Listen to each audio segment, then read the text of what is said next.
Linking your bank account to Booking.com is a straightforward process that allows you to receive payments for your bookings. Follow these steps to set it up. Step 1. Log into your account. Visit the Booking.com website and log into your account using your credentials. Ensure you are accessing the correct account associated with your bookings. Step 2. Navigate to Account Settings. Once logged in, go to your account settings.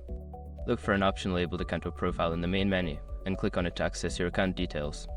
Step 3. Select Payment Information. In Account Settings, find a section for payment information. This may be labeled as Payment Methods or Bank Account Details. Click on this option to proceed. Step 4. Enter your bank details. You will be prompted to enter your bank account details. Fill in the required fields, including your bank name, account number, and routing number. Double check for accuracy to avoid any issues. Step 5. Save changes. After entering your bank information, look for a Save or Update button at the bottom of the page. Click this to save your changes and link your bank account to your Booking.com profile. Now you're all set to receive payments directly to your bank account through Booking.com. Make sure to keep your information updated if there are any changes in the future.